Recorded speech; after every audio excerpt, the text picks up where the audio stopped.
आपण पाहत आहात ॲक्शन महाराष्ट्र न्यूज।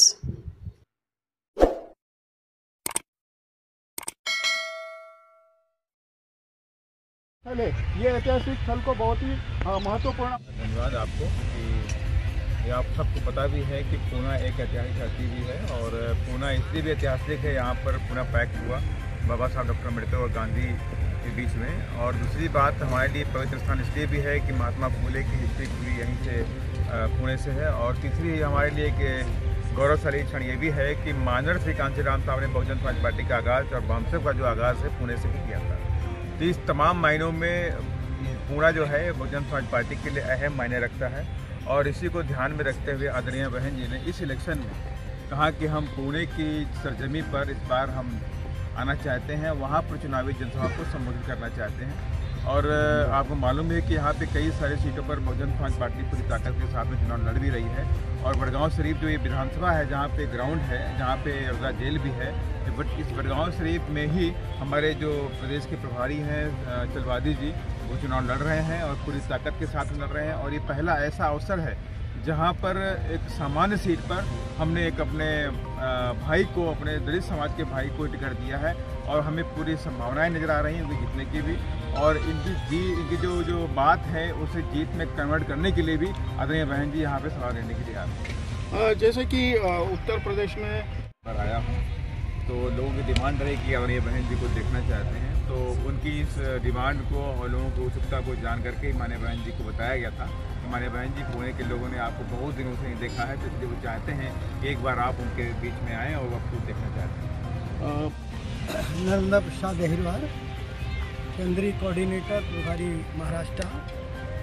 आपने जो ये कहा हुआ है इस जनसभा के बारे में, मैं आपको बताना चाहता हूँ कि महाराष्ट्र के अंदर विधानसभा के आम चुनाव चल रहे हैं और उस आम चुनाव में बहुजन समाज पार्टी के बड़गांव क्षेत्र के हमारे प्रत्याशी उल्गेश चलवादी जी यहाँ से चुनाव लड़ रहे हैं, जिनको समर्थन में या पूरे महाराष्ट्र के प्रत्याशी जो 237 लड़ रहे हैं उनको जिताने के लिए बहुजन समाज पार्टी की राष्ट्रीय अध्यक्ष, उत्तर प्रदेश की 4 बार मुख्यमंत्री आर.एन. लेडी, जिन्होंने अपने मुख्यमंत्री काल में उत्तर प्रदेश के अंदर जन कल्याणकारी कार्यक्रम किए हुए हैं, तो उनका आगमन इधर हो रहा है।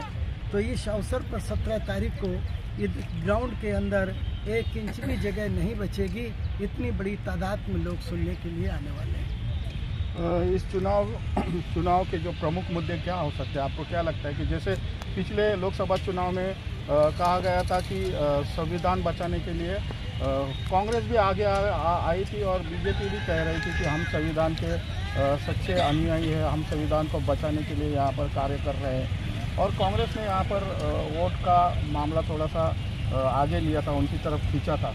तो इस तरह से यहाँ पर अभी क्या मुद्दे यहाँ पर होने वाले हैं?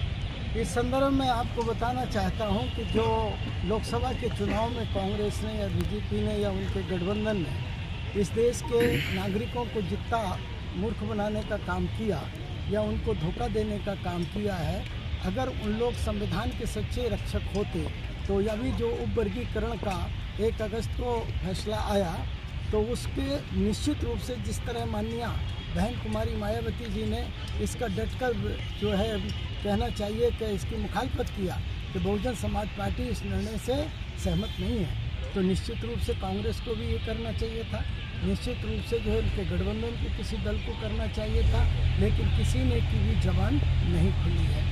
तो उनका पर्दाफाश हो चुका है कि वो संविधान को बचाने के नाम पर झूठा उन्होंने काम किया है, झूठ बोले हैं। संविधान वो क्या बचाएंगे?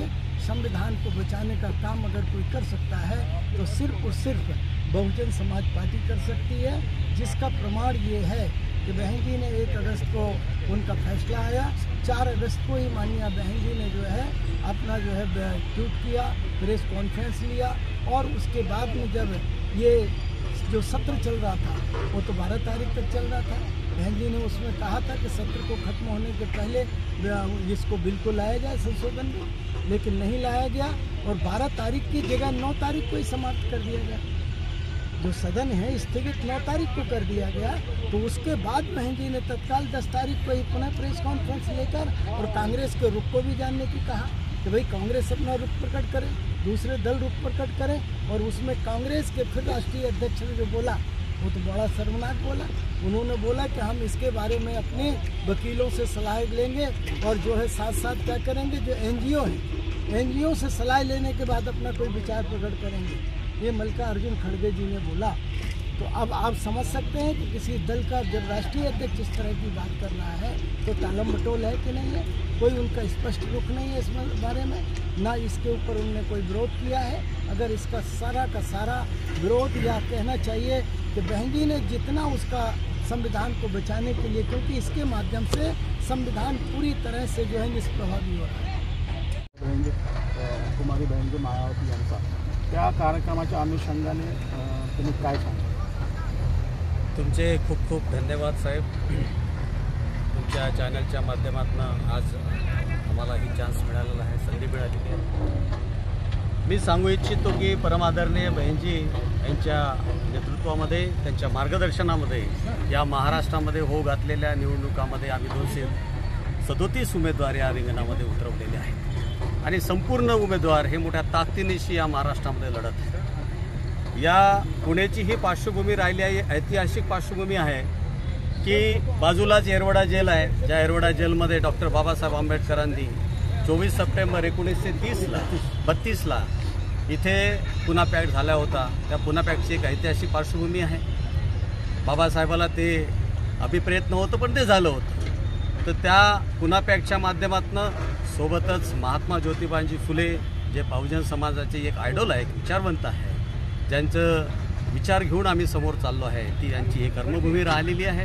आणि सोबतच मान्यवर कांशीराम साहेबांनी जी बहुजन समाज पार्टीला इथे जीवन दिलं, त्या मान्यवर कांशीराम साहेबांची सुद्धा ही कर्मभूमी राहिली आहे. अशा कर्मभूमीमध्ये या बहुजन समाज पार्टीच्या सर्वोच्च नेत्या आमच्या तुमच्या सर्वांच्या महान ऐकवतं, त्यांचे शब्द ऐकले नव्हते आणि त्यांचे शब्द ऐकून ही पावनभूमी होणार आहे. आणि म्हणून ह्या कार्यक्रमाच्या संदर्भामध्ये, या सभेच्या संदर्भामध्ये या इथली मॅनेजमेंटची तयारी आणि या सगळ्या गोष्टीची तयारी बघण्यासाठी आम्ही माझ्यासोबत या महाराष्ट्राचे प्रभारी परमादरणीय सन्माननीय रामजी गौतम साहेब जे खासदार राज्यसभा सांसद आहेत, महाराष्ट्राचे प्रभारी सन्माननीय अहिरवार सर, ते पण आम्ही सोबत आलेलो आहोत.